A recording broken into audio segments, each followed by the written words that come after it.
What is up, Level Up Nation? Welcome to episode 115 of the LvLUp Podcast, your home for gaming and esports news, brought to you by the Overtime Network.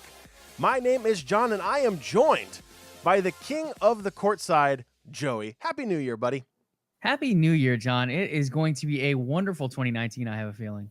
Absolutely. We push this over to the New Year day, exactly, January 1st. If you're joining us here live on Twitch, welcome. If you're listening to the podcast later on your podcast host of choice, welcome as well. Make sure you guys follow us on Twitter. Find Joey at Courtside King. Find me, Jon, at Fiasco. If you're, again, watching live on Twitch, that's the handles below, or mugshots. If you're on the podcast, it'll be in the show notes below. Joey, I love this episode. Every time a new year comes around, we get to recap everything that happened in esports. And a lot of other things that we're looking forward to in 2019. What are some of the things that we're going to be touching on this episode of the LvLUp Podcast? So overall, guys, this is going to be a very relaxed episode. We are talking best games of 2018. We're not going to go through every single game because that would take us forever, and nobody's got time for that. But we're going to hit some of the big ones that stood out to Jon and I, as well as some of our fans. We're going to talk about esports in 2018 as well. A lot of big events, a lot of big numbers, a lot of money in esports. So we're going to talk a bit about that. And then from there, we're going to 2019 to talk about the games and esports events that we are looking forward to. All right. So, Joey, I know we partied. Well, we didn't party together, but we partied last night, ringing in the new year. We popped the bubbly. We had a lot of alcohol. So dare I ask if there's a drink of choice for you this morning on the 1st of January, 2019 for your drink of choice? Jon, there is no alcohol for me. I'm actually running on about 4 hours of sleep. Oh, my. You should have slept more. Yeah, I went to bed around 1 a.m. and then my wife had a flight at like 5:30 this morning she had to wake up for. So I've been up since then. Once the light comes up, I cannot fall back asleep. It's a curse, I know. Unfortunately, it's carried over into 2019, but I am here with a glass of water, feeling all right. All right. I am letting my liver relax a little bit as well. I have a nice glass of Coke Zero in my awesome Washington Nationals souvenir cup. Yes, I do like traditional sports. Still, if you've watched the show, you know that, but it's fine. The Nationals. Hopefully they don't disappoint me in 2019 like they did in 2018. Joey, it's not a sports podcast, though. It's a gaming and esports podcast, so let's waste no more time. You have your water. I have my soda. Our livers are having a rest this morning. Let's get right into gaming and esports news. Actually, no, we're just going to go right into gaming and esports in 2018. How about that? That works for me. Okay, Jon, so a ton of big games came out in 2018. Fans, I'm sure you guys have played a ton of them. One of the biggest ones of 2018, and I believe the game of the year on most game award shows, is God of War. Jon, you being a PlayStation owner, did you get a chance to play God of War this year? I actually did not, and I'm really disappointed in it, but I've played the prior Game of Wars, and they've never let me down. It's the graphics are amazing, the story, and how they're able to tell the story. I'm blanking on his name. Kronos. Oh man, I can't believe I'm blanking. Kratos. There we go. The way they're able to tell his story, all the way from God of War 1 all the way up to the present day God of War, is really, really cool. And they bringing in that mythological aspect to it is something I feel like a lot of people underestimate. A lot of people are attracted to games that tie in that mythological sidetrack to it. And God of War has always done a great job with this. The current God of War that is out, I've watched hours and hours and hours of gameplay on Twitch. I have read all the reviews. I've seen everything. This game by far deserves Game of the Year of 2018. This title has never let me down. Granted, I've never played it. I have nothing but respect for this game and fully believe that when I do buy it and play it, I will not be disappointed like the millions of other people who have played this. They're not disappointed either. Yeah, God of War is always one of those series that you completely link to PlayStation. When you look at PlayStation, they've had so many great series over the years, God of War easily being a top 3, one of them. This game came out with some of the best graphics we've seen in gaming yet. I mean, Jon, did you see any of the cinematic stuff, like for the release trailers where they walk through the snow? Yes. And just the footprints that are left? Like, I wish I had a PlayStation to play games like this and Horizon Zero Dawn. Again, Xbox fanboy here, PC gamer now. But there are games on PlayStation that just draw you in, and God of War is definitely one of them. Yeah, and the graphics, I feel like this series, the graphics have been just amazing from the get-go. They've really challenged what the industry has already put out there, and each game that comes out, they push that envelope even more, Joey. And you mentioned just the level of detail in the snow. Like when he's walking the snow, just the graphics and everything. There's gonna come a day where you're not gonna be able to tell the difference between a video game and real life. And I feel like we're getting there even faster now. And God of War is a prime example of the power that these developers can use in these consoles, in the PC industry, to really take these games to the next level. And I can't say enough about God of War. Well deserved here. I know a lot of people didn't think God of War would be the #1 game, but really at the end of the day, I think it's hard to argue against God of War being the #1 game of 2018. Yeah, not only the graphics, but the story also play a big part into that. When you look at some of the other games that were nominated, like a Red Dead Redemption, for example, there is story in it, but God of War is very story driven. And I think that's one of the things that kind of pushes it ahead of some of these other titles in that list. Sticking with another Sony title, Marvel's Spider-Man. This is another game with great graphics, great energy, and a ton of things to do in it. This has been rocking charts all over the place. Another top 5 game in many charts for this year. Sony killing it again for 2018. This one with Spider-Man. Yeah, Spider-Man. And here's the thing that I love about this, right? If you turn back the time, the time clock, and you go all the way back to like when Spider-Man 2 came out, the Tobey Maguire version of Spider-Man, those games came out, and there was some power behind it. It was a decent game. But the current generation Spider-Man in this game had so much hype around it, more than I've really seen from a video game based upon a movie. A lot of times those crossovers, video games based upon movies where they try to adapt scenes and fights and whatnot from the Hollywood big screen to the video game, really falls flat on its face. Spider-Man did not disappoint, both in theaters and off. But the game itself is absolutely phenomenal. And yeah, I mean, again, it's another PS4 exclusive, and it just really, really takes off. And I feel like this title should be the golden standard for any game developer that wants to adapt a movie into a video game. That's how great of a job they did with Spider-Man. Well, I think it's a little different though if you go from a movie to a game. In a sense, this is a superhero-based game. I think it could be a standard for a superhero-based game, but you can't really bring an FPS into this environment and adapt it in the same way, if you know what I mean.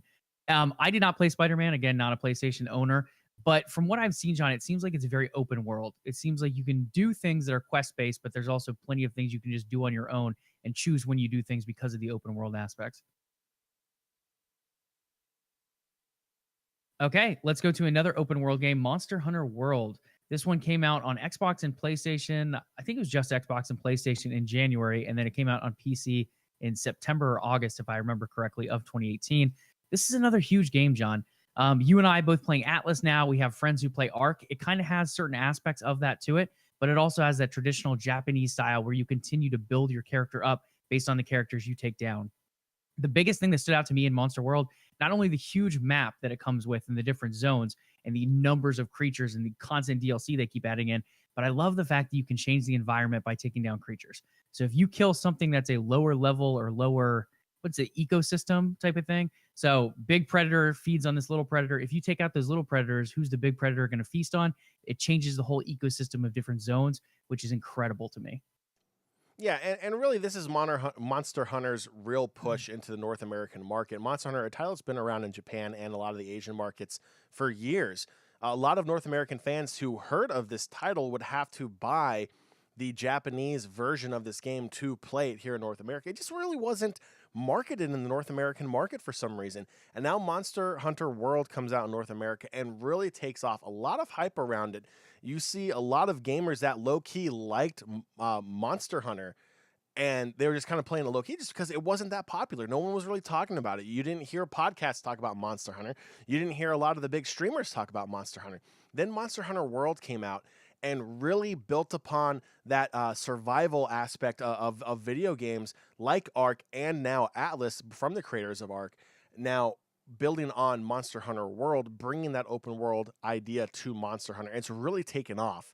And, you can't, I mean, even if you've never heard of Monster Hunter, you've now heard of Monster Hunter, and you've probably taken a look at this game, whether you were watching streams of people playing it, or you did some research on it, or you even bought it and played it. This is a great introduction to the mainstream for the North American market for Monster Hunter, and this is just going to be the beginning for them. I really feel like the studio here is going to take Monster Hunter and build upon that hype in North America from the launch of Monster Hunter World. Not only that, but I believe this is the first Monster Hunter on Xbox as well. I think it's only been PlayStation exclusive up to this point. So also branching out on new consoles. I wouldn't be surprised if we see it on Switch later on as well. It's going to be a little graphically intensive for the Switch, but we've seen a lot of big graphic games go over there. So it's a potential to move there too. With that being said, John, a few disclaimers on this one. It takes a lot of time to play this game. It is huge, and they're constantly adding DLC, so there's tons and tons of monsters to take down as you go. I started it. I'm in like the 3rd or 4th zone. Trying to find time to play this game and capture all these monsters takes forever. So keep that in mind. The other thing, it does not walk you through the tutorial. It is very much throw you into the game with very complex controls. So it's a lot of learning on the go. Overall, great game, but definitely one to know you're going to have to put some time into if you want to play it. Let's see what else we got. Let's talk Super Smash Bros. Ultimate. This one's just recent, John. One of the biggest fighters out there, but very different from your other fighters. It's not like that one-on-one Tekken feel, that Street Fighter feel, that even Guilty Gear feel. This is very different. It's like a mass brawl for the most part. Some tournaments do one-on-ones, but we see a lot of events pick up with multiple people playing on the same stage with these iconic Nintendo characters and iconic characters of really multiple series now. They're bringing in so many different people. I have played Ultimate. I freaking love Ultimate. I don't have a Switch myself, but this is definitely a game that I'd consider buying one for. So you're saying you're not a Jigglypuff main? Not yet, John. Not yet. Not yet. No, I mean, look, whenever Smash comes out with a new title, for however many years in between it takes them to release a new title, whatever, the Smash community is one of the most passionate communities out there. And they really support these games when they come out. It's you can't say enough about it. Just the hype, the community, the play style. You're never gonna hear anything bad about it. They've really changed it. They've added a lot of characters to it. There's more variety now, and that's a good thing. It's going to challenge people to learn new characters, new combos, new play styles, and it's really great. Like when you sit down and talk with someone who's passionate about Smash, they will be able to talk to you about the combos, ledge techniques, and everything down to the pixel. And it's really impressive. And these are just casual, hardcore gamers, not even on the pro scene. That's just how dedicated this fan group is. So when Smash Ultimate came out, it's not a surprise that we saw a ton of pre-orders. It's not a surprise that we saw launch tournaments the night of Smash Ultimate coming out. It's not a surprise that this was one of the hottest selling games in the shortest period amount of time after its release. It's really not that big of a surprise. And you throw it on a hot console like the Switch? Are you kidding me? That's just gonna take off to a whole new level. And we're seeing that. And yeah, it just got released, fairly recently. But we're going to see this momentum continue. Just take a look. If you're in a community that has gaming tournaments around, whether you're here in the Washington, D.C. area, whether you're in Miami, you're in L.A. or whatever, take a look at your local gaming scene. There's going to be a ton of Smash Ultimate tournaments popping up if they're not there already. And I guarantee you, if you want to try to go up against some of the best amateur competitors anywhere in the world, you can do it right there in your own backyard. And what a great way to meet other people as well through Smash Ultimate. That community is so passionate, so strong, and so together. It's really great, and the game is going to thrive because of it. So, Super Smash Bros. Ultimate, 70 plus fighters, 100 plus stages, and more than 800 tracks of licensed music. John, this is a Mambo-sized game. There is a ton going on. We already know the first DLC. It's going to be the Piranha Plant coming out at the end of January, and then it's going to be followed by Persona 5's Joker. So, my question to you, John, if you could add a new character into Super Smash Bros. Ultimate from the Nintendo universe, who would it be? Oh, geez, I don't even know all the characters in Smash Ultimate right now. I know, right? It's hard to keep up. Well, to be completely honest, and I said it before, I'm a huge Metal Gear Solid fanboy, and Solid Snake is in the game already. That would be the one that I would really push. I just love the Metal Gear Solid universe, the story it's created. It's kind of fun. If you're watching on Twitch, we have some activity in the chat room. Waluigi is a suggestion, which I would love to see Waluigi on there as well. That'd be kind of cool. Absolutely. He's already in Mario Tennis. Why not bring him to this? Is Wario in there as well? I think Wario's already in Wario's here. But bring in all the baddies. I'm completely fine with that too. I think that would be great. I think we need to have one for Peach. We need to have a bad princess in the Nintendo universe as well. I think that'd be kind of funny. But no, but personally with me, it was Solid Snake, and they did bring him in Ultimate, so my wish was fulfilled at least there. I really can't think of another. I mean, Yoshi's already in the game. I'm a big Yoshi fanboy as well. Let's see. Um, I don't know. Is Toad in the game? See, it's hard to tell. Like Toad isn't playable, but he might be an assist trophy or one of those little item type of things. Yeah, I haven't kept track of all those, hundreds of them. So I'm thinking Tails from Sonic would be a good one. I think he would be fun because they only have Sonic the Hedgehog in there right now. I think Tails would be a good accompaniment. Or Shadow, maybe as like a reverse Sonic would be kind of cool. Or even better, Knuckles. Knuckles was awesome. Knuckles is great. Would be good. You know, I remember when I remember my friend got an old school Sega Genesis and got Sonic and Knuckles on it, and that thing was incredible. Just to imagine how the Sega Genesis was back. The Genesis was like in the 90s, right? Like mid 90s is when that was popular. And that was a really good game. There was a huge storyline for a traditional left to right movement based level game like Sonic and Knuckles. And it was just so well put together. The entire Sonic generation, the Sonic universe was incredibly well done. So I would love to see more Sonic characters. You know, you have Sonic in there. I agree with Tails, and I think Knuckles would be another great idea as well. 1989 is the year that Sega Genesis for you. 89. Wow, that's old. 89. I know. I didn't realize it was that old either. I was thinking it was mid 90s as well. So looks like we're wrong on that one. What else do we got here? So Super Smash Brothers is a great one. Let's talk Shadow of the Tomb Raider. Have you played any of the new rebooted Tomb Raiders, John? To be completely honest, I'm not a big Tomb Raider fan, and I get a lot of flack about that from people in the OTN Discord. I get a lot of flack in real life as well. But it's interesting to me. It feels like it's just an idea and a theme that's been overdone. Whether it's video games or in Hollywood, it just feels like it's oversaturated. That's why it's never really pulled me. But I've heard great reviews about the game. The gameplay looks amazing. So I'm not going to knock it for anything like that. Just to me, it doesn't personally appeal to me. But the game itself looks great, plays well, and the reviews I've heard, people are really happy with it.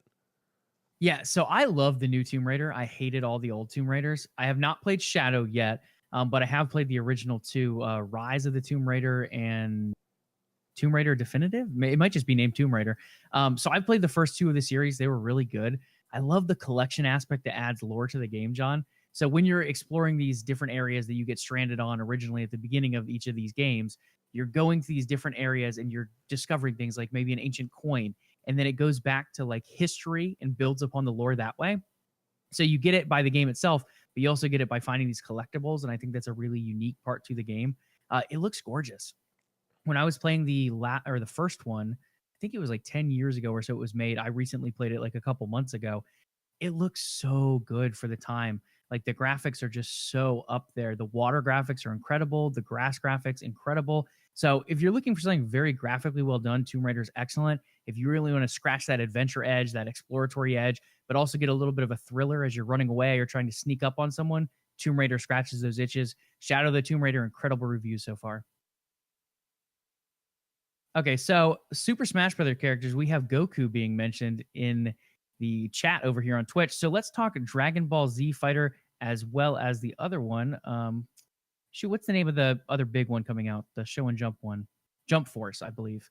So two huge fighters coming out this next year. Dragon Ball Z Fighter. Dragon Ball Z, John, we both have watched it at least at some point in our lives. Incredible series. It has a huge following, and those fighters always do incredibly well. And then with Jump Force, we have a bunch of different titles being moved into one another. I mean, we have My Hero Academia's main lead going into it. We have characters from Dragon Ball Z. We have characters from Naruto. This is going to be a huge anime-based fighter. Yeah, and it's going to be absolutely great. And as a big My Hero Academia fan myself, bringing Deku into Jump Force, I think is going to be absolutely fantastic. And that alone is going to bring people into that game. But Dragon Ball Z, let's talk about something that has withstood the test of time. I mean, this is not a new anime. This is not a new generation of anime or manga out there. This thing has been around forever, and it continues to capture gamers, old and young alike, and it's phenomenal at what they're doing. And Dragon Ball Z is just any game that comes out is going to be supported by the Dragon Ball Z community, and that's what we really saw. Um, and it felt like a lot more was put into the game. It felt like the developer really knew what they were doing this time with this game going forward, and they realized the community needed something a little bit more.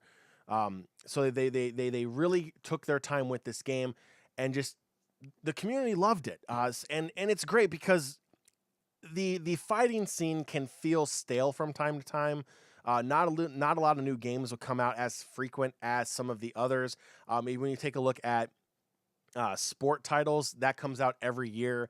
When you take a look at things like God of War, that will come out every 2 to 3 years as well. Fighting games, there tends to be a long gap between fighting games when it comes out, so it's interesting. Jump Force, I think, has the potential to expand that fighting scene, and I feel like going outside of that Dragon Ball Z universe is really going to help them. That's where their bread and butter is going to be. So that's one of the things I'm looking forward to in 2019 is seeing how Jump Force will continue to go forward, and if they can really push that envelope when it comes to anime style fighting games. Okay, a few more on my list, John. Assassin's Creed Odyssey. This is one of the most demanding titles we've seen from Assassin's Creed yet. I feel like the original game was very simple. It's very simple. You get your target, you assassinate them, you sneak away in a crowd. There was not too much to it. You had some countering for your fighting mechanics. But over the years, we've seen Assassin's Creed really evolve. And with some of these newer games, we've seen new adventure modes, new exploratory modes. And this latest one is very, very good. Assassin's Creed Odyssey. Again, I have not had the pleasure of playing it. I usually just don't have enough time for single player games nowadays. But when you look at all the people we've talked to who have played this, who have put time into this game and all the different systems within the game, this sounds like the best Assassin's Creed yet, and it just continues to build upon the series very well. Yeah, and this is good for Assassin's Creed. This is good for Ubisoft. This is good for the Assassin's Creed community, because for a while the Assassin's Creed games kind of became a little too vanilla. A lot of people after Assassin's Creed 3, which I believe that was the one that took place in the American Revolution, a lot of people started to get bored with the style. It just felt like the same game, just retooled to a different era in history, where you're trying to defeat the bad guys and try to preserve the good, and so on and so forth. And a lot of people struggled with that. And now here comes Odyssey, and just completely changes, not 100% completely changes, but changes how the gamer sees Assassin's Creed going forward. There's a huge nautical theme to this one, which is a theme we saw a lot in 2018. A lot of games took to the sea, or brand new games opened up the sea universe to gamers. And it really was a huge hit for Assassin's Creed, a huge demanding game that forced the gamer to think outside of their comfort zone, outside of their box, to try different things now that they have an ocean that they have to deal with as well. Assassin's Creed dabbled with the idea of pirates and ships and using oceans in some of the previous titles in the Assassin's Creed universe, but they never really focused on it too hardcore. Odyssey takes the best of both worlds, puts it together, and challenges the player to think outside of the box and go with it. From everything from finding hidden shipwrecks, mythical beasts, combat arenas.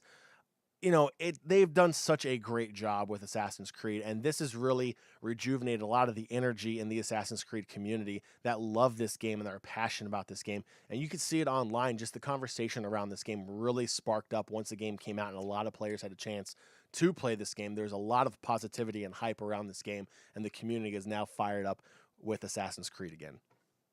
A really good quote from the Polygon article here. But Odyssey's world feels like a turning point, loosening its focus on muted historical settings seen from grimy rooftops, and instead embracing vibrant colors, mythological beasts, and sprawling swaths of ocean and countryside. So I think the biggest thing with this one, John, for me, is that it goes more into the fantasy aspect. So you still keep the history aspect to it. We're in the Peloponnesian War in this one, and I believe you can actually choose if you go for the Athenian side or the Spartan side. Not 100% sure on that, but I believe people have said that. And then from there, you can do some stuff like you had in Brotherhood, where you can build up crews. Same with Black Flag. You can get the whole ship aspect in there. So in a sense, they're building upon what they already had. they're taking these mechanics, they're adopting them, they're making them new, and they're adding on. So what we saw in the first 3 or 4 games, well, I think it was 3 because I think Black Flag was 4. It was a bit more of a reskinned area in a new environment, because you had the original one in like Israeli area, then you had one in Italy, then you had one in America, but more or less it was a reskin with a few different mechanics. This is building upon big mechanics, the whole shipbuilding thing, the whole brotherhood thing where you recruit people. And now you're adding in these mythological beasts and making it completely new and more fantasy-esque. I feel like this is an interesting direction for Assassin's Creed, but I think it's a good one because you build upon that historical aspect, but you also bring in that fantasy aspect. You might attract more people doing this as well. Oh, absolutely. And I think that's one of the unique things with this title in particular is that ability to bring in that mythological aspect to it. The game for, a lot of people that enjoy reliving history in a slightly altered way.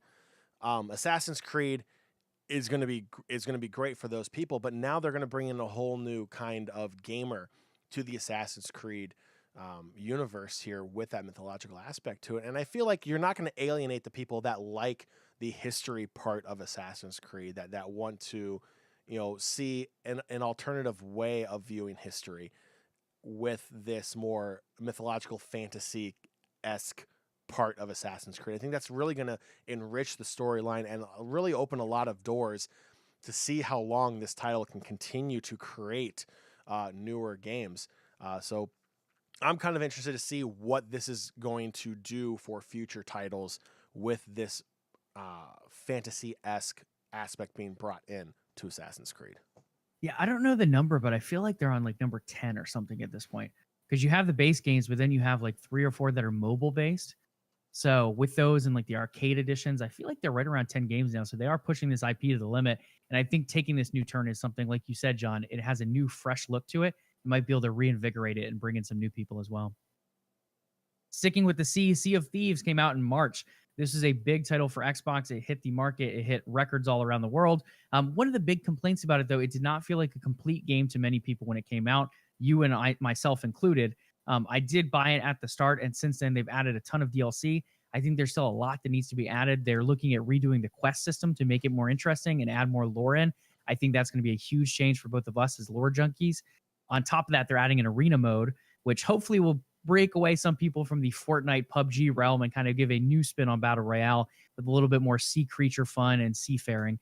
So a lot of exciting things for Sea of Thieves. The biggest thing for me is the fact that they have really enlisted this whole DLC thing. We're not looking at paid DLC all the time, but every about 2 months, I would say, we're getting free DLC. And this free DLC is coming with a good chunk of stuff, whether it be lore and a big animal, or whether it be a new ship, plus some new types of quests, whether it be volcanic isles. They've continued to add to the game in different elements, and they're building up the whole game as a whole instead of oversaturating certain areas of it. So just real quick, I want to jump back to Assassin's Creed. Joey, you said it was right around 10. I just counted 21 titles. 21? 21 titles dating all the way back to 2007 on everything from PC, Nintendo DS, PlayStation Portable, Android, iOS, Windows phones, PlayStation Vista, you name it, PlayStation Vita, all of it. 21 titles in 11 years. Talk about a developer that is pumping out some serious games.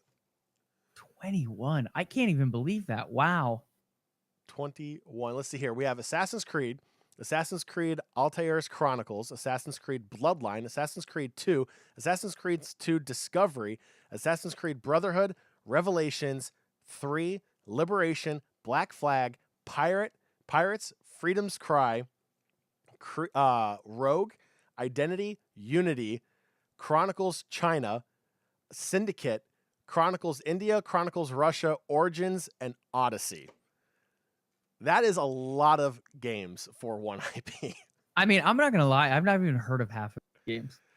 Well, yeah. I mean, some of them are mobile games that were only available on either iOS, Android, or Windows phones back in the day.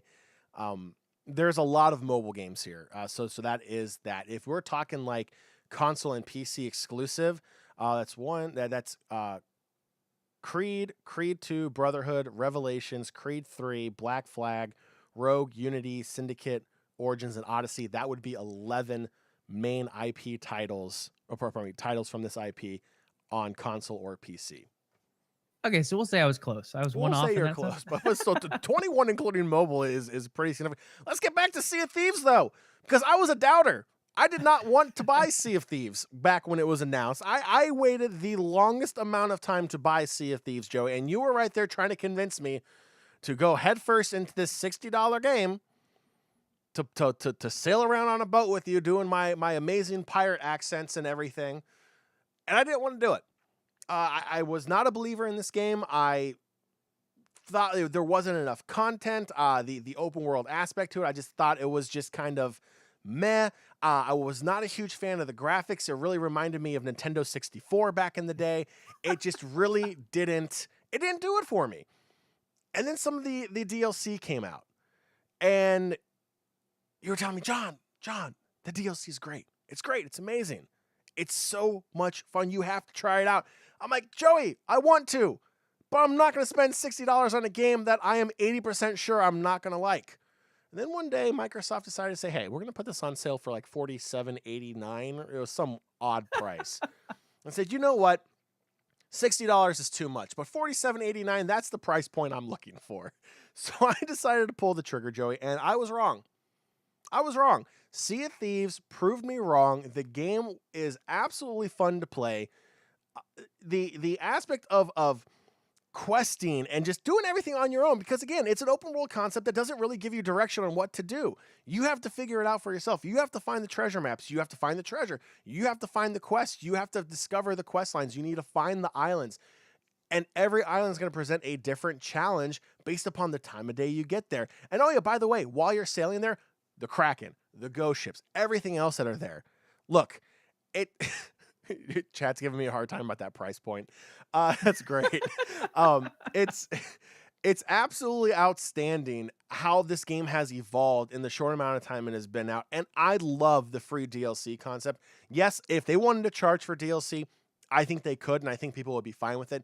But the free DLC aspect for it is really what does it for me, because that is allowing the game to expand and become something even bigger and greater at no additional cost to the gamer themselves. It's something that I wish other titles and IP and developers would, I don't know, if they're going to say that, they're going to stick to it. Destiny. Pardon me, I had a chunk of my little thing in my throat. A little bungee. A little bungee in my throat. You know, that's one thing that I really applaud Sea of Thieves and Microsoft for, is that they really stuck to their free DLC concept. They really stuck to it when they have every right to charge people for additional content to this base game. But because they haven't, that's what's really made this game grow. It's what pulled me in. It's what pulled other naysayers into this game, and everyone is playing it, and a lot of people are enjoying it now. And Joey, I can't wait to hit the open seas again on Sea of Thieves. I just really wish the Xbox app on the PC was not a potato, because that is absolute garbage. Microsoft, fix it, please. But other than that, the game itself is fantastic, and I can't wait to see what 2019 has for this game. Yeah, I think one of the biggest things with the free DLC is the fact that they kept the $60 price at the front. That allowed them to do the free DLC, in my opinion. If it was a $20 game, I think they could charge for DLC. But with it being 60 and you had so many naysayers out there, I feel like the free DLC route was a good way to go, not including all the people they still have buying into this game. It's more and more numbers. Part of those, a good portion of those, are attributed to the Xbox Game Pass with so much steam that it's picking up. But overall, there's so much to do in the game, and it's just getting more and more as the year goes on. In January, we have the Arena coming out, which is that new Battle Royale style game mode for Sea of Thieves. So if you don't want to just adventure, now you can have more PvP aspect in this new game mode. And then after that, they're redoing all the quest lines to make them more interesting. Right now, we have 4 different quests. Well, 5 if you include the bilge rats. And then Legends have a few more options. But for regulars, they want to build more lore into that, build more excitement, make it more interesting. And I think they're going to do that with this. I believe it's the 7th update, maybe, or 6th update that's coming out. They've been putting so many out, I can't even keep track. But exciting stuff ahead, John. And they redone the Kraken too, so that fight is more exciting. And we have not encountered a Kraken since then, so I'm a little excited for that. Okay, a couple more. We cannot leave this segment without talking about Red Dead Redemption 2, arguably the game of the year on many game award shows and many sites, right up there with God of War. Neither one of us has played Red Dead. We're both kind of waiting out, hoping it comes to PC. We will see if that happens or if it doesn't, and we just eventually give in on our respective consoles. But another fun Western shooter. We haven't really had a great one since Red Dead, the original.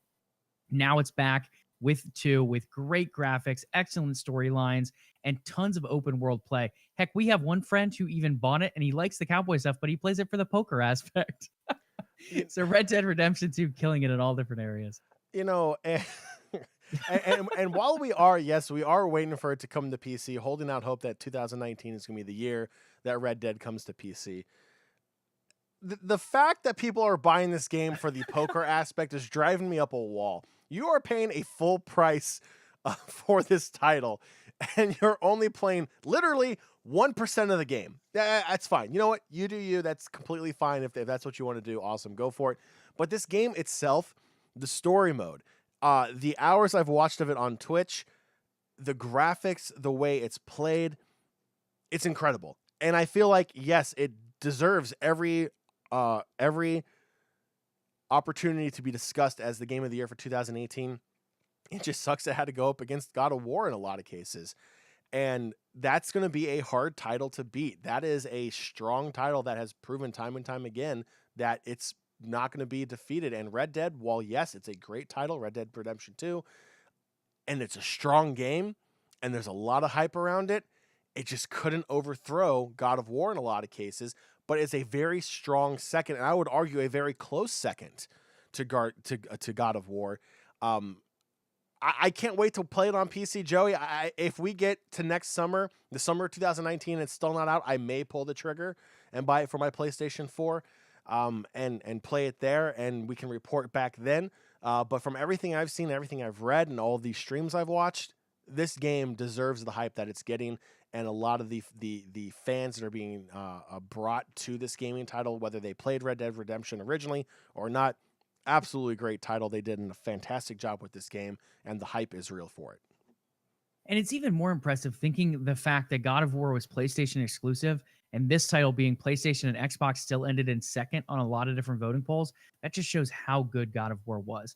This Red Dead Redemption 2 game seems incredible from everything we've seen, from every stream we've watched. There are so many fun aspects to it and so many unique animals and sights to see, and the graphics are just insane. The fact that it still plays second on many polls is huge for God of War. And I think that'll do it for 2018, John. There's one other game that I'm looking at. I just got it free with Xbox Gold. It's Celeste. It's arguably the #1 game on a lot of other scoreboards as well, or at least top 3. I just got this on Xbox Games with Gold for free, so I'm looking forward to playing that in 2019. It's pretty much a endless string of deaths serves as a tie-in. This is coming from the Thrillist article. A larger metaphor about overcoming depression and anxiety, but Celeste manages to do it artfully. Playing as Madeline, determined to summit the mountain Celeste, your pixelated character dashes, wall jumps, and climbs through the levels of the pseudo-haunted pastel 2D world, fighting the physical embodiment, very good. It just sounds interesting to me. Like, I like things that have deeper themes to them. I personally don't suffer with anxiety and depression, but I do know a lot of people who do. And I like the idea of changing that into a game aspect, allowing people to overcome it in a new environment. So even if they're struggling in real life, this allows them to almost take on a new character who's also going through something similar and trying to overcome it in a different aspect to give that new hope, that new invigorated life to it. So I love when games hit that emotional string to them, and it seems like Celeste does it, and a lot of people are calling it their game of the year. Yeah, and the hype around Celeste is fully deserved. A game, like Joey said, with that deeper meaning, that deeper theme involved in it, is always great. When you're a lore junkie, when you like games that have themes, that have a reason for why they were created, that's always going to draw people to it. The game definitely has an old school feel to it with its pixelated graphics and everything, and it does move from left to right like old school games used to. But this is great, and I had the opportunity to watch quite a bit of Celeste. We have a member of our OTN Discord who loves this game, plays it quite a bit, streams quite a bit. I've watched probably 3 days worth in time of him streaming this game, and it really is something unique, something different. And the hype around Celeste, personally for me, it's in my top 5 of 2018 for sure. This game, the story, the theme it portrays, and the way it does it, and the gameplay, is great, and once you beat the game, it doesn't stop there. There's modifiers that make the game harder to achieve different things. To really beat the game, you have to go through all the levels. I think it's almost 5 times on different skill levels to really achieve 100% completeness in this game. So if you're one of those players that like to grind out games and 100% complete them, this game is going to take you forever, and it's going to challenge you. It's going to challenge you to think outside the box, to try new skills, to try different things, to overcome these obstacles in the game. And the story really helps back that up with the character and the way it ties the character and the character struggles into the game and overcoming those struggles. It's really great. It's really positive, and it's a really, really great game. I believe it got a 10 out of 10 rating on Steam, which, you know, Steam can be a very negative place when the game launches bad, but Celeste didn't launch bad. It's been great ever since. Huge support. And this game it came out, I believe, January of 2018. So it's had a full 12-month cycle almost. And people are still playing this game like crazy. It's absolutely fantastic. I cannot say enough about Celeste. So, Joey, I'm happy that you got it. You're really going to enjoy this game. I'm curious to see your impression of it once you start playing it. But for me, I absolutely love this game. And I've actually never played it. I've just watched it. And it is entertaining to watch. So if that's true, it has to be entertaining to play as well. I am pretty excited on that one. With that, though, John, let's transition to esports in 2018. A couple weeks ago, we talked a lot about this when we talked about our Game Awards show, because they did cover esports. We talked a lot about our favorite organization. We'll recap a little bit of that here. But first, we're going to kick it off with the most popular esports tournaments of 2018 based on hours watched on Twitch and YouTube. Kicking off at number 1, we have the League of Legends World Championship in 2018. 74.3 million viewers tuning in from Twitch and YouTube. I believe it hit like 300 million, maybe something like that, with everyone included worldwide. So tons and tons of viewers. Again, this poll is just sticking to Twitch and YouTube, but League of Legends World Championship once again on top. Are you surprised, John? No. I mean, look, when it comes to major tournaments, League of Legends is the golden standard. There's something about their ability to constantly, year after year after year, pull the viewers back in, whether it's the use of CGI with a gigantic dragon flying around the stadium, whether it's a virtual K-pop group that for some reason people are head over heels for, and I'm just not buying it. You know, they find a way to really entice the gamers of League of Legends to come watch the esports side of it. And if you're an esport junkie, you know you're watching League of Legends. And it's not surprising. It doesn't have the biggest prize pool in the world, like when you compare it to Dota or some of the other things. It's not the biggest prize pool, but just the hype around it and the fact that it is still one of the most, if not the most played video game still worldwide. That's always going to translate well to your esports scene. And time again, we're seeing League of Legends do that again and again and again.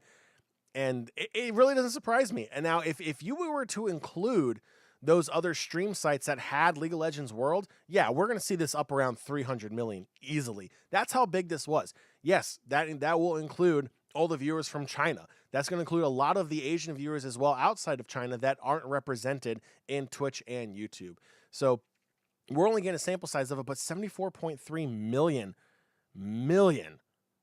in 2018, that's a lot of people watching a video game that is something that baby boomers are still trying to understand. How can 74.3 million people watch League of Legends?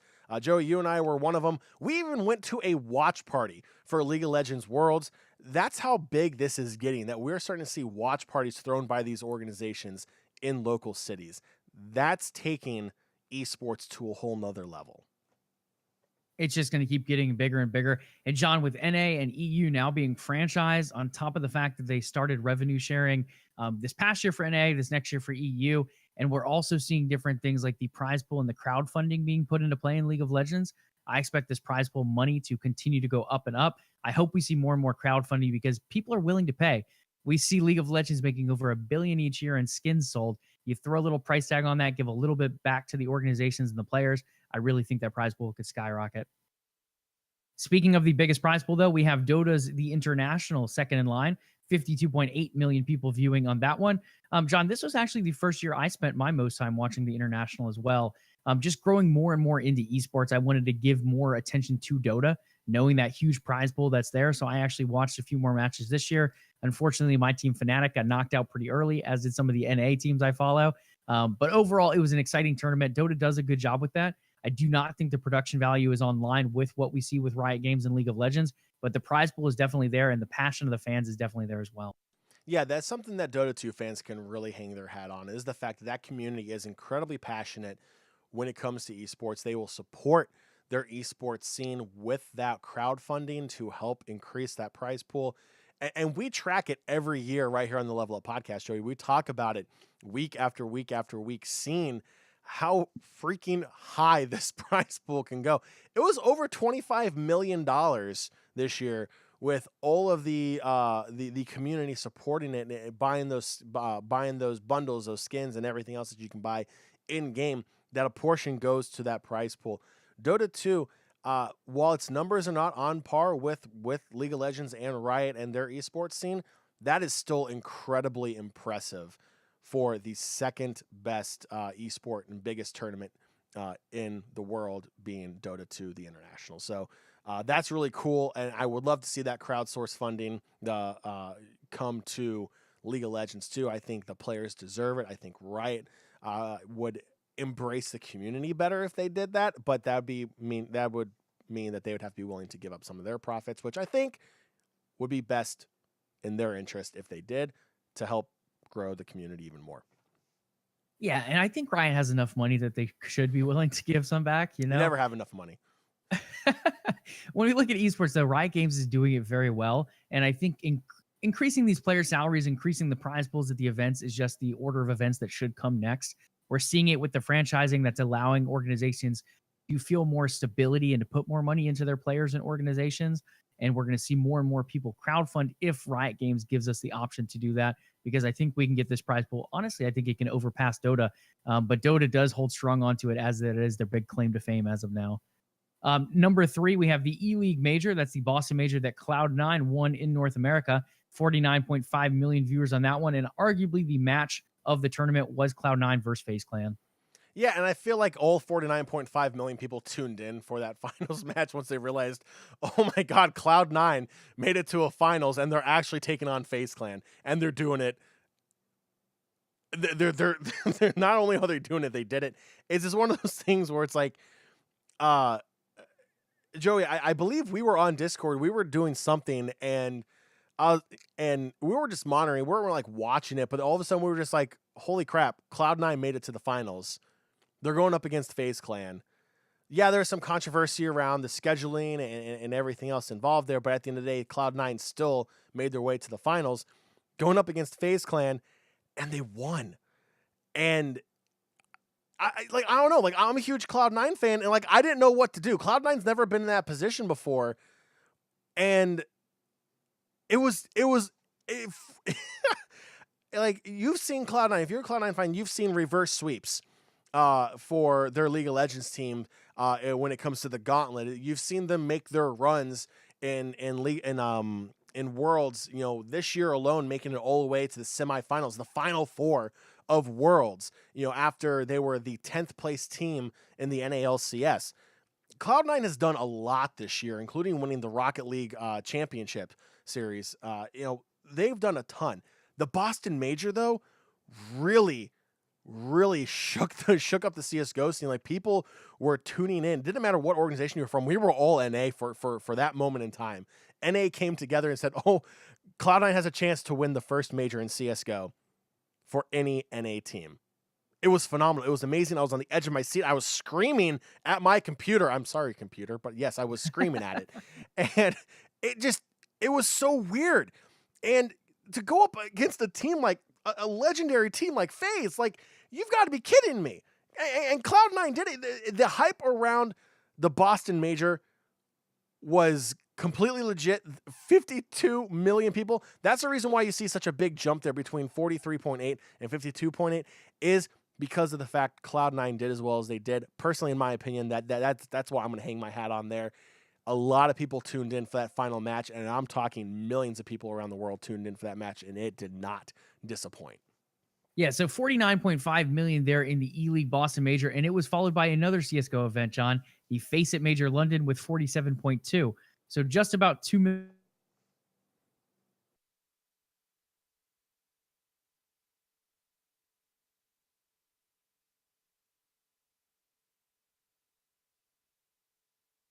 in 15 years now, and it's still going up. The player base is still growing. It's absolutely incredible. Then from there, we have the League of Legends Mid-Season Invitational coming in 5th at 27.3 million. This is actually a decrease from last year's 34.8 million. I think a lot of that has to do with the teams we saw at the event as well. I don't want to say the timing of the event, but the timing of the event felt a bit off this year. Spring split felt a little slower for this past season, and I think that led into why we didn't see as much excitement at the Mid-Season Invitational. I expect those numbers to jump back up, and I think we'll be north of 35 million this next year. Wrapping out the final 10, we have 4 more Dota tournaments. The Kuala Lumpur Epicenter, what is that?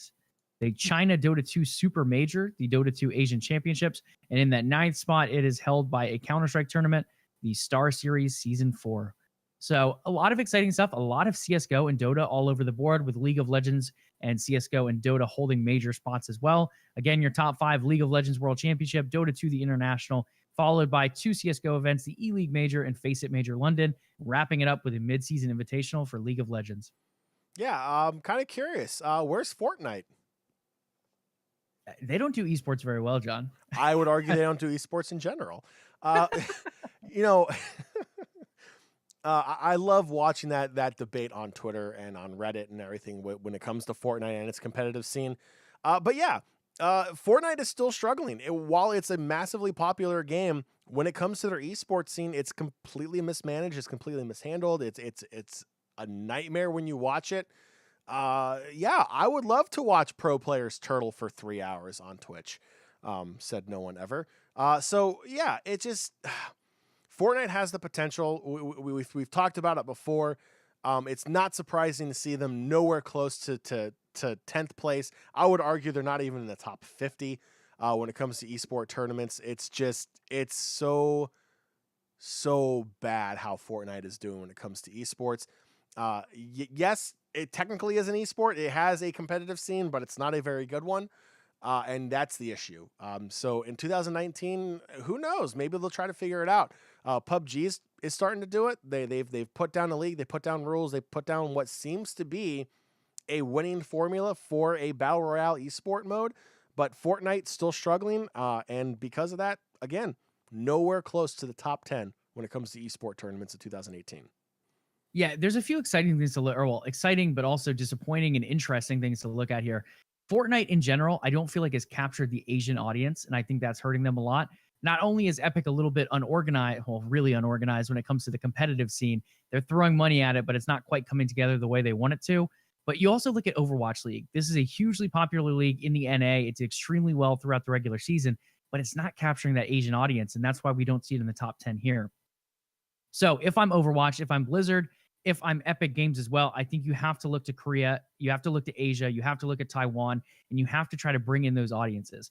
Overwatch eclipsed League of Legends for a while there, but it really died down this year in terms of playing in Korean cafes.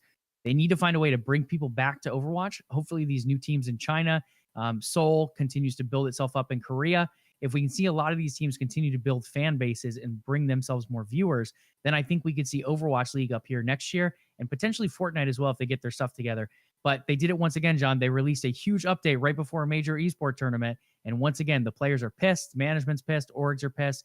It just feels like Fortnite is a game that has a side component, almost like a side quest at this point of esports. It doesn't even feel like it wants to be its own entity. Yeah, and the crazy thing is when Epic was called out for that major change before that one of their major tournaments, they literally shrugged and said, oh, well.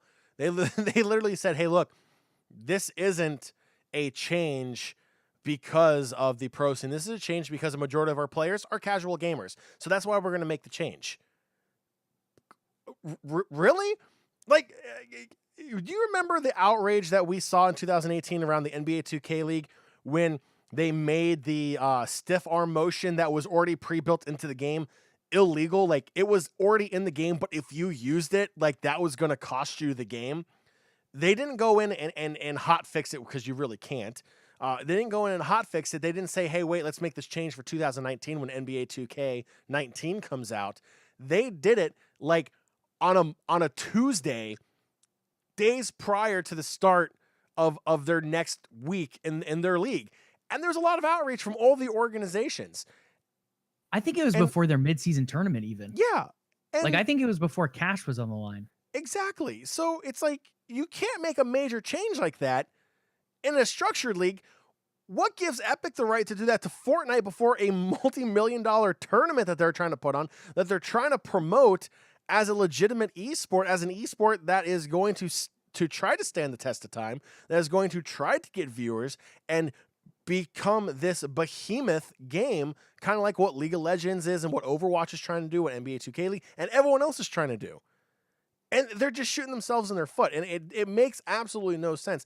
If other leagues get smashed doing it, then why don't you get smashed for doing it? And they are. And they deserve to get that hate for that change prior to a major tournament. You just can't do that. Yeah, and I think that's one thing a lot of developers need to look at. League of Legends has been better about it over the years. They've kind of grown to encourage their players and to understand their players a bit more and not make these major changes before tournaments. We still see it a bit. We still see it a bit in Dota. We still see it a bit in League. But overall, the sports games in general have really made a lot of these changes, as well as Epic with Fortnite. So hopefully we see less and less of this where EA or 2K or any of these particular sport game makers don't make these major changes before tournaments, because it really does mess with players. And trying to relearn something that quickly before a tournament is not only stressful on the mind, but on the body as well. And it also just shakes up a player, and it's not going to give the viewers the best competition either. If the players have practiced on one thing, they're going to know that style. You can't change it right beforehand, because then it's going to look like sloppy play. Viewers are going to question, are these really the best players in the world? You're going to lose viewership. You're going to lose numbers. And it doesn't help anyone in that sense. So if you're going to make these major updates, do it at a time where it's not going to completely interrupt your competitive scene, where there's tons and tons of money on the line. So I think Epic is going to learn from this. I really hope you would think like the fourth or fifth time's a charm now, but we see it once again with the boombox change here just recently. So hopefully in 2019, they come together and get that together. Maybe Ninja can be the representative there and speak to him about it. God, you know, Ninja's doing so much for that game, and they're not even really capitalizing on that either. By the way, speaking of Ninja, did you by chance watch his stream last night for New Year's? I did, and I liked it, but I was also disappointed at the same point. I wish we could have saw him up on stage more. I wanted more Ninja on stage. So I get the whole streaming thing. That's what he's known for. But I would have liked a little bit more of a mix. Like Ninja with Steve Harvey would have been very funny on Fox. Oh, God. Or Ninja in there with some of these other hosts. Steve Harvey was so bad. It was a little cringeworthy, but he is hilarious. A little. I literally threw the remote at the television last night for like the 10 minutes I was watching the countdown on Fox. So I was like, you've got to be kidding me. I was so waiting for the ball to drop, and him and Steve Harvey were like, welcome to 2008. And it's like, no, Steve, you screwed it up again. Like, come on. It's 2019, not 2008. Like, I was just completely. And yes, chat is right on it again. You could have watched CNN, Joey, and watched Anderson Cooper take shots live on television. Oh, I don't think I tuned into CNN. I looked at ABC, NBC, and Fox. It was, and Twitch. They are trying so hard to make these New Year's Eve shows entertaining to the millennial generation and to Gen Z. They're really giving up on Gen X and baby boomers. They don't care about them anymore. They're really, really trying hard to get the younger viewers to watch. And it is so cringy now. And like to turn back to Ninja real quick, I'm gonna give him the cringe award, and for one reason only. He tried to get 1 million people in Times Square to floss, and failed miserably. It was like 5. It looked so bad. Ninja played it off quite well, but I'm watching. I was just like, oh my God, this is so bad. This looks terrible. I feel uncomfortable. I'm not even there. It was just, I feel so bad for Ninja. I felt like I needed to take a shower after seeing how bad that failed. It was at the end of the night, though, right? It was, but still, so I think if you did it earlier in the night after these people had not been standing out in the rain for like 7-8 hours and completely soaking wet, I think more people would have joined in. I don't think it was a completely, hey, let's not do this dance. I think it's we're feeling completely miserable at this point. We just want to be in our beds. So I don't know. I think if you do it earlier, I think you get more people. At the same point, yeah, it was cringeworthy. I mean, and especially watching some of the older people trying to floss while they were doing that. Oh, it was Oh, it was bad. It was like one lady was just kind of like throwing her arms back and forth in front of her. I'm just like, oh, that's close. You gotta add those hips. You gotta get between the body there a little. It was oh my gosh. Oh. You need to do a demonstration for us, Jon? No, I'm not. I'm sitting down. You can't floss while you're sitting down. Sorry. Oh my gosh. Okay. That wraps up for 2018. Let's talk a little bit about the games we're looking forward to in 2019, and then we will wrap this episode up. Jon, I am going to kick it off. There's a few. The one that comes out in January that's on my mind is Kingdom Hearts. Kingdom Hearts 3. It feels like it's been delayed for, I don't even know, 5 years, 4 years, 3 years. It's been quite a while at least. It is finally coming out January 29, and it is going to be on PlayStation and Xbox One. This is a huge title. So many people buy into Kingdom Hearts. No matter what genre of games you like, I feel like everyone finds a way to like Kingdom Hearts.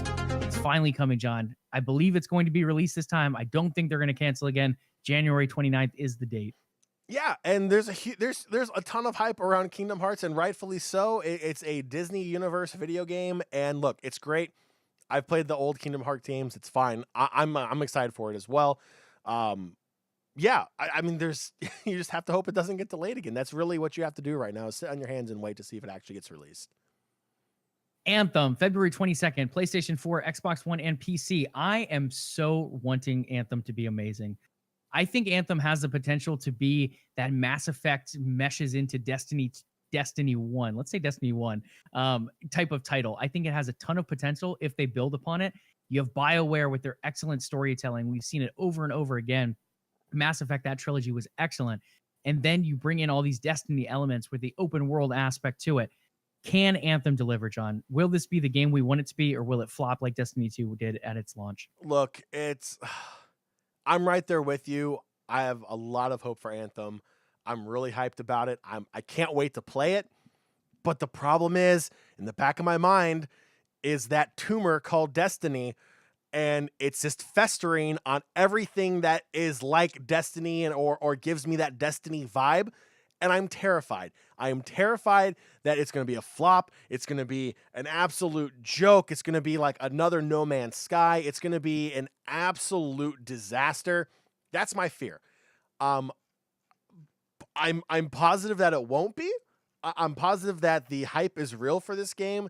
The graphics look amazing. The previews have been fantastic. I need this game to restore my faith in some of these developers is what it's really coming down to. And I'm going to be buying this game as soon as it comes out. They've convinced me to do it. I just really hope it's a complete game. It needs to be a complete game. Don't ship me a 50% complete game and release the other 50% as DLCs down the road and thanking me for buying an edition. No, if you're going to be charging me the full $60, I want a full complete game. I want more than 2 hours of storyline. I want more than 2 hours of content. Destiny. I want more for the money I'm giving out there. So I am hyped, and I really, really think Anthem is going to deliver. Not only that, but I think the biggest thing for me with this game is I want it to be a continuation. I don't want to see an Anthem 2 3 years down the road.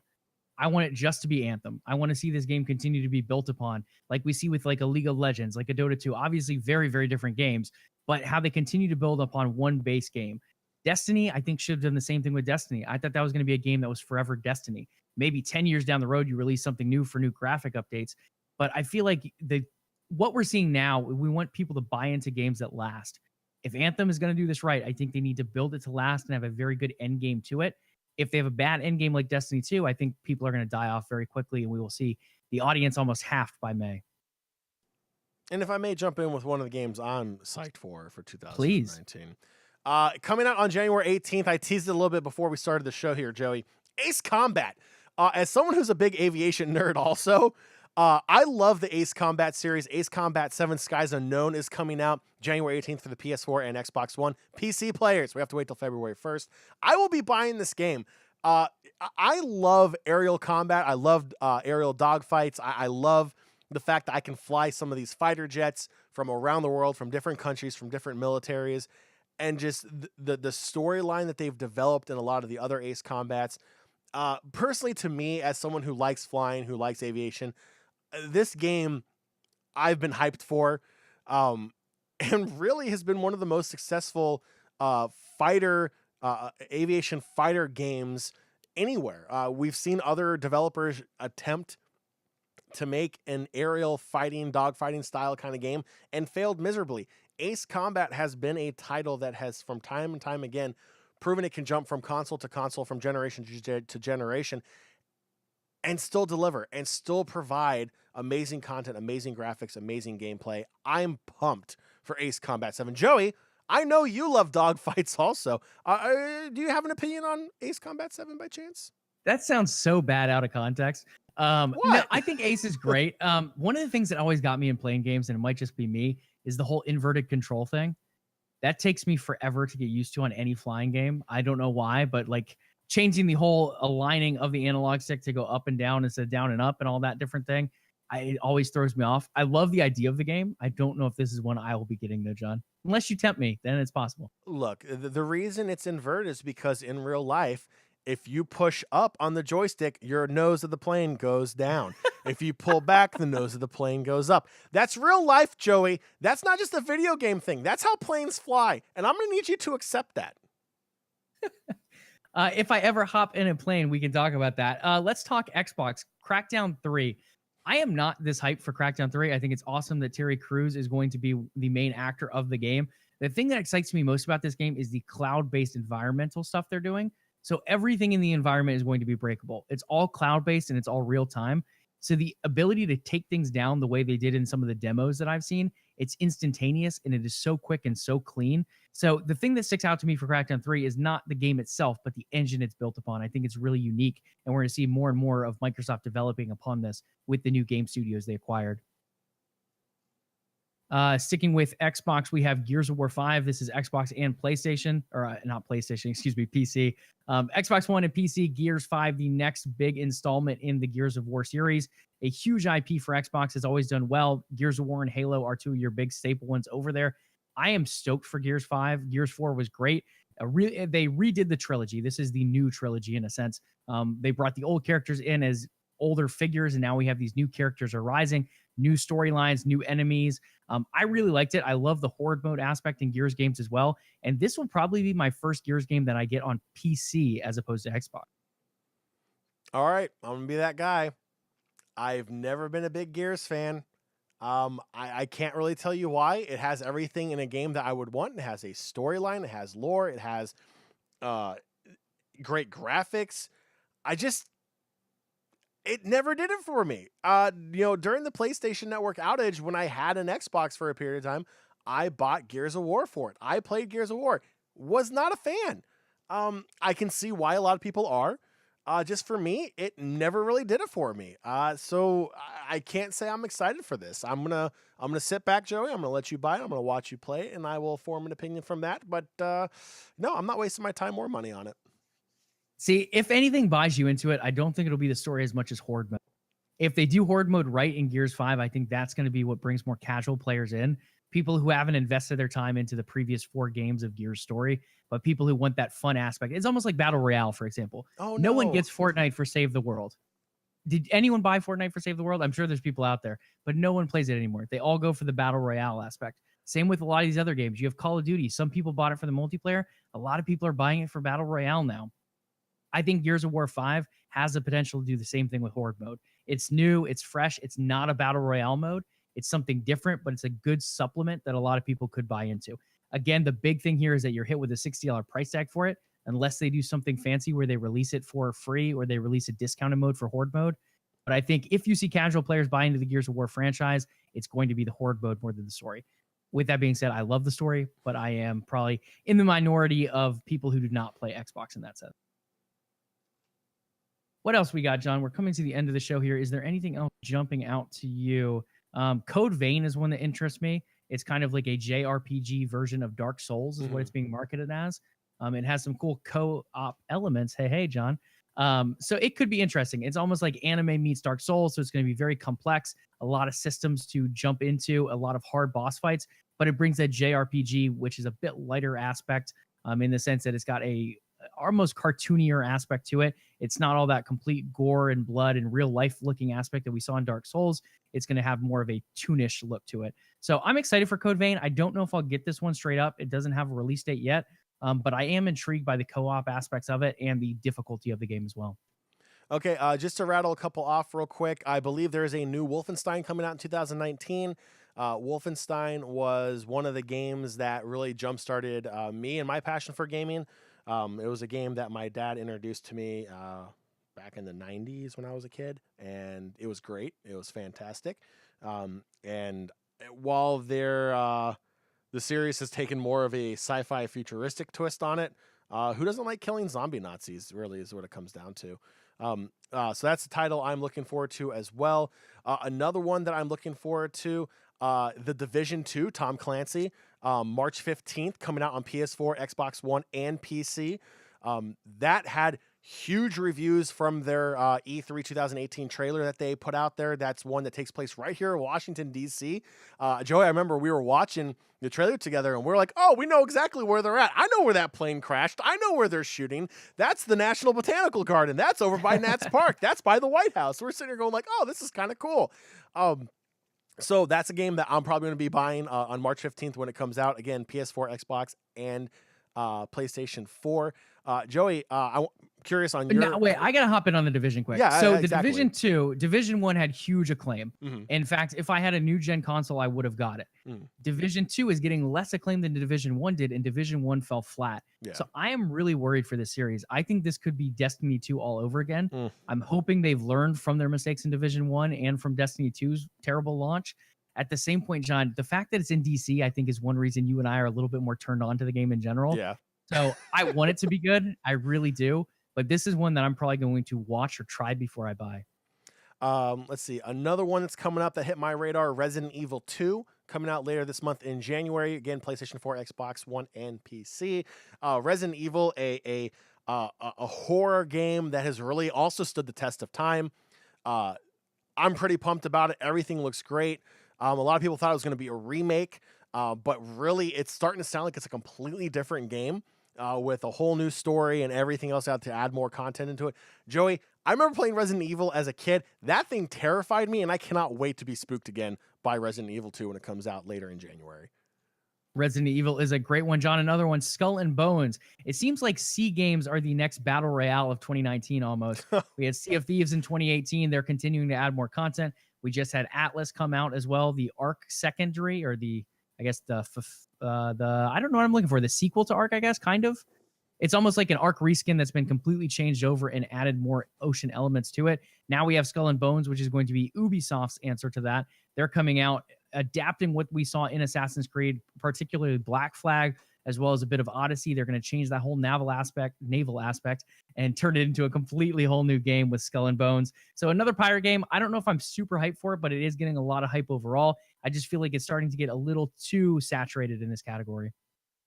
Absolutely. And then the last two I'm going to touch on real quick. I won't go too far because there's not a lot of information out there just yet. There is going to be a new Pokemon title coming out in 2019, late in 2019. It's going to go right along the tradition of like Pokemon X, Pokemon Y, Sun and Moon, dating all the way back to the OG Pokemon, Red, Blue, Yellow, Silver, Jade, I think was one. Gold, all the other fun stuff. So I'm pumped for that. That's going to be Nintendo Switch. And the last one, the fighter game I personally love the most, Mortal Kombat 11, coming out in April of 2019. Again, that is PlayStation 4, Xbox One, PC, and the Switch. Love Mortal Kombat and can't wait for 11 to come out as well. Yeah, so alongside that Pokemon title, you're also getting a new Yoshi title for Nintendo Switch. You're getting Mario and Luigi. You're getting another new Mario title. You're getting Luigi's Mansion 3. So Nintendo Switch having a really good year last year. They're continuing to come out with another big year this year. We saw Legend of Zelda, Breath of the Wild. Was that last year or the year before, John? I think it was the year before, actually, 2017. Yeah, so big title there. Mario Galaxy was that same year as well. So Nintendo, this is their next phase. We're going to see a lot of big titles coming out for them. Obviously, they're going to continue to feed the Smash Bros. Scene as well, as we see Ultimate continue to make its way into esports, and Splatoon trying to make its way in as well. Now, just so one a lot question. of exciting stuff. Yes, sir. One question. Are we going to classify Atlas a 2019 game as well, since it's an early release currently right now, and it did early release in 2018 after that disaster that was early game access? Or are we just going to say it's a 2019 game and hopefully they'll have all the bugs fixed by then? We'll say 2018 for Atlas because it was released in 2018 and it feels a lot like Ark. And in a sense, I feel like it took Arc like 2 years to fully release. They did like the whole PUBG treatment. So it could be a 2020 game if we wait on that one. What are your thoughts on Arc so far though, John? On Arc or Atlas? Oh, I'm sorry, Atlas. Atlas. So far after the bugs, like we're playing on an unofficial server. I feel like the biggest issue people are complaining about is the lag that you're experiencing from joining these massive servers that have like 40,000 people on it. And that's going to happen. World of Warcraft experienced the same issue back in vanilla when, millions and millions of people came on the servers. I think they have like over 50 servers now. And when you're in populated areas, you experience lag. It happens. I feel like Atlas and their crew could have handled it a little bit better, but they're dedicated to doing daily patches. I remember I was playing the other day, had 3 patches in one day. So kudos to them for being aggressive in fixing their game. It is playable. The graphics are amazing. The jump animation is very cringy. That's where I'm still bothered by is jump animation. The building, the shipbuilding is amazing. We were sailing yesterday before my New Year's Eve party I went to. It was really cool. And yeah, I understand Alice is getting a lot of flack because it's essentially just Arc reskinned. Yes, I understand if you're playing with a controller, there's a secret hidden menu that when you pop it up, it's literally an Arc menu that has the region that you're loading into called Ocean. Yes, a lot of people think it's a DLC, but guys, look, it's priced at $25 to $29. That is a DLC price, so they're not asking you for $60. I think that is a fair price point for a game that is an early release. It's fine. I get it. As someone who never played Arc, because I don't think it's worth that $60 price point, I think Atlas is a great option at that $25 to $30 price point. If you are willing to play Arc with all of its bugs, you're willing to play Atlas. It's fine. They're going to keep continuing to fix the game as it goes along, as it is still an early release. People need to understand that. I feel like that's one thing that gets overlooked. It is an early release. Yes, it's incredibly negative on the reviews on Steam. I was debating on buying it. I did it. I played it. So far, I'm enjoying it. It's right up there with Sea of Thieves when it comes to nautical games. So I feel like there's a lot of potential here, and I feel like that price point is spot on to get gamers to pull that trigger. And very different than Sea of Thieves too, John, I would also say. I feel like the ocean aspect in Sea of Thieves is much, much better than Atlas, in my opinion. I feel like it's much more hands-on. You're actually turning sails. You're actually steering the steering wheel as opposed to setting in different commands like angles and things like that, and then the boat does itself. I think the thing that Atlas brings into it that Sea of Thieves doesn't have is the gathering and survival aspects. Really, Sea of Thieves, the only thing you're surviving from is other pirates and maybe sharks in the ocean, or krakens or megalodons and stuff like that. But you really don't die because of vitamins or for not eating or different things like that. Atlas does have that, though. You can die from not getting those vitamins, from not having enough nutrients, from getting too hot or getting too cold. So I think the survival aspects that it brings from Arc are what really sets it apart in that sense from other titles like Sea of Thieves. With that being said, I think my biggest complaint is the lighting. The lighting changes very awkwardly at times, and you almost have to overcoat it with some gamma coating. The other thing that drives me crazy is the graphics. I don't know for you, but at least for me, they don't always load in properly. Like they'll almost continue to be loading in as you go into new zones. Like it takes a while. It's not like let's just load this in. It's kind of like a slow load in at times. And it's there. It's like the figures are there, but they get crisper and crisper as the game loads in, it feels like. So that's just something, again, it's an early release. I think that could be figured up over time. But overall, I've had fun with it. And I think the group that you're playing with is what makes the game in and of itself. The game itself, I would probably get bored playing by myself, gathering hundreds of materials and building a fort. I would probably not last long at all. But the fact that I'm playing with other people, I'm having fun getting chased down by alpha giraffes and these crazy high-powered things, or fighting skeleton armies, different things like that with the group I play with is why I keep going back to the game, and why I'm investing into it, because I definitely don't have the time to put on it all by myself. But having a company, having a crew that's very solid is the reason I'm going to go back to the game. And I think it's going to be the same for you, John. No, you're absolutely right. The game is definitely grindy. It has that vanilla WoW feel. If you played the original vanilla WoW, you can remember how grindy that was. Definitely has the same feel. The survival aspect is really cool. Building your ship, I think, is really cool. That is something different from Sea of Thieves also, where you're just pretty much given the ship. Yeah, you can customize it with colored sails and everything. But in in Atlas, you literally have to build the ship yourself, and it takes days. Which is really cool. I do like that. I have experienced some of those graphic delays here and there. It hasn't been really too noticeable for me. But other than that, I think the game is playable. I think, again, it is who you play it with. I would not play it by myself. I would be incredibly bored by it. Survival games are meant to be played in communities because you don't survive as an individual. You survive as a community. So that's the really cool aspect there. You have to have people to play it with. I think that's the same argument you have in Ark. I think a lot of people play it with friends. They have a group of people they play with versus trying to do it by themselves because you're just not going to survive. And Joey, I'm waiting for Nintendo to buy Atlas so you can be attacked by an alpha Jigglypuff. That's what I want to see in the future. If only. But for now, guys, this has been a little bit longer episode than we usually do. But hey, it's New Year's, so you guys got some extra content here. I will be doing some editing later this afternoon and getting it out to those of you who listen on podcatchers. These are some of the games Jon and I are looking forward to for 2019, though. We're excited to play stuff like Anthem or The Division or Atlas or these other exciting games with you guys in the community. You can check out our Discord. We'll give you that link soon.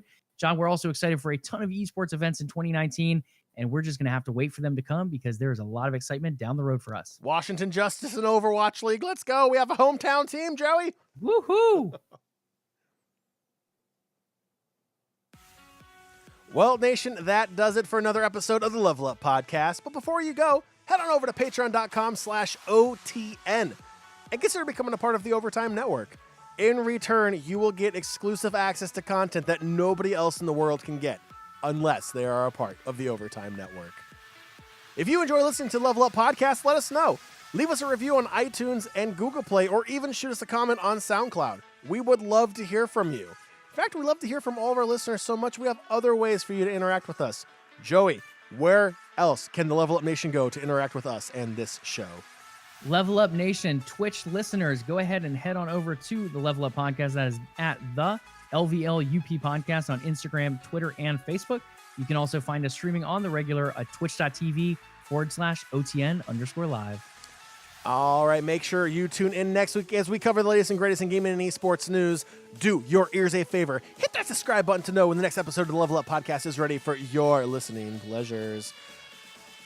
We will be back. It's going to be a short break. We're going to be back next week, Monday. So remember, be nice to your fellow gamers online. And as always, level up.